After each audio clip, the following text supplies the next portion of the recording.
Welcome to Civil War Digital Digest. I'm Will. Well, we say thanks to the team at Gettysburg National Battlefield for providing the permit and making it possible for us to film here today. Again, we're with Joe Stahl from the Faces of Union Soldiers book series, which is now at 4 books, and they've come to Gettysburg. Joe, we usually get introduced to somebody with you or Matt. Who are you going to introduce us today? The surgeon of the 2nd Massachusetts, whose name is William Heath. Tell me about William Heath's role and rank as the surgeon. Well, he's a late enlistee. The original surgeon and assistant surgeon get captured earlier in the war, and the governor of Massachusetts requests William, who he knew, who had graduated from Harvard Medical School, to become the temporary assistant surgeon in the summer of '63.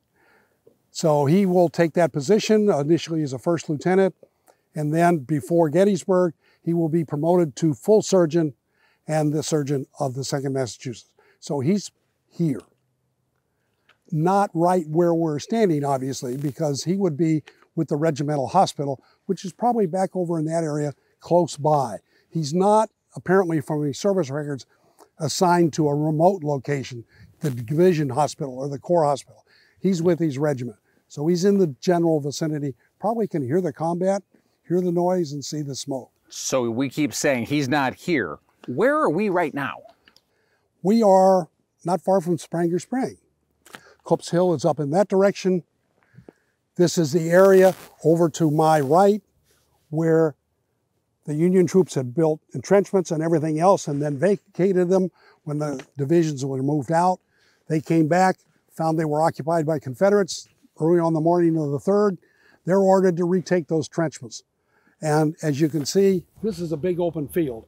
Imagine your regiment is formed up here and you're told to go across that open field in the face of those Confederate troops, knowing they're there in entrenchments right behind where I'm standing. And what is the 2nd Massachusetts role in this?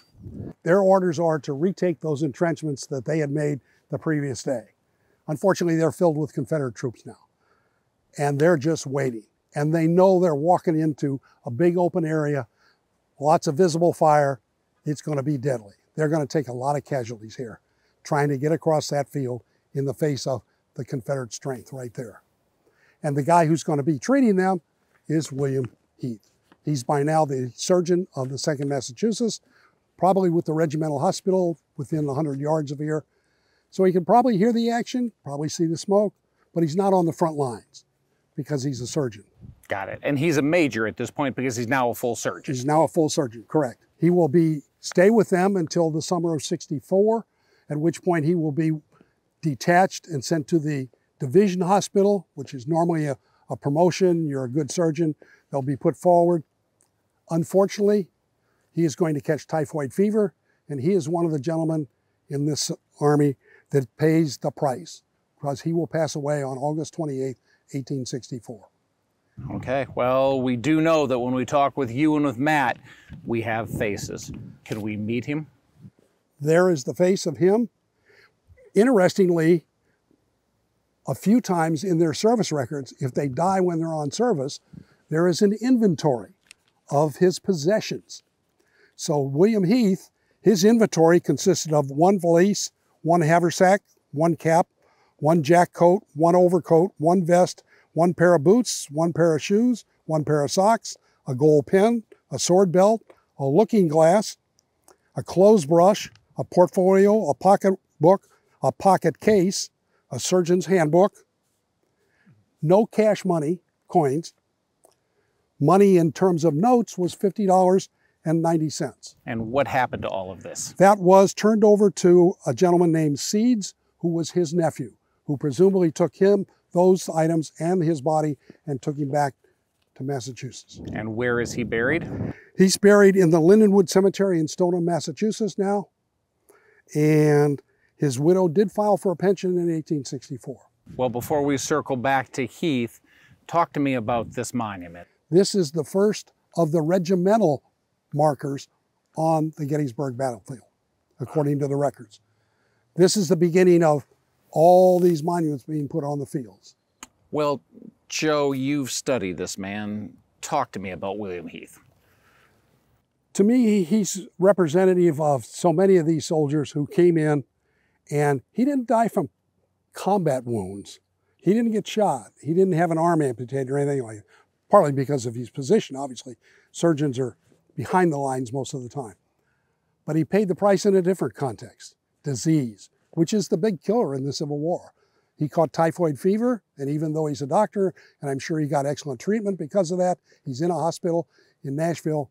He's going to die August 28th, 1864. Well, let's circle back. Let's talk about the CDV, because that's the focus of your collecting. Right. We take the history out of it. Let's go to the technical side. Talk to me about the CDV. This is what we call a bust view. Basically, you're looking at a headshot with part of the neck wear. Sometimes you can pick up a little bit over on the side and for his rank. Of course, we know he's a surgeon, so we know what his rank is. This is an interesting one because on the back, Uncle Sam was always looking for money, and in July of '64, they started charging you. If you got a photograph made, the photographer had to put a revenue stamp on it, which then, of course, you had to pay. And this one is nice. There's two, 1 cent a piece, which means this image was 25 cents or less. And they're marked with the photographer's initials, and it's dated September 27th. So it's probably 1864, so we know when this photo was reproduced at least. And the pencil, the ID on the back here is more modern pencil, but we've done the research and seen other photos, so we know who he is. And where's the photographer's back mark from? Stoneham, Massachusetts, his hometown. So the supposition would be, you know, when he got promoted to full surgeon not long after Gettysburg, did he get a furlough? Did he come home for a couple days, get his picture taken? Who knows? We can't document that. Once in a while, we get a photo where someone has written a date on the back of it. Then you've got a really good lead, obviously. This one is not in that context, except for September 22nd, 1864, which means he died August the 28th. So was he still alive when the photo was paid for? No, which leads me to believe maybe it's a keepsake for somebody who wants to remember him. But today, the second Mass is remembered here, and Heath is remembered here. Yep. Joe, thank you for bringing this tangible connection to William Heath and sharing it with us. You're welcome. Folks, it's that connection that allows people to think more about history, and Joe and his writing partner, Matt, share that with all of us as Joe shares the image with me here personally. Find a copy of the book we talk about here. Here is very near a parking stop at Spangler Spring. Grab the book. If you can, come here to Gettysburg, forge your own connection. We'll see you next time.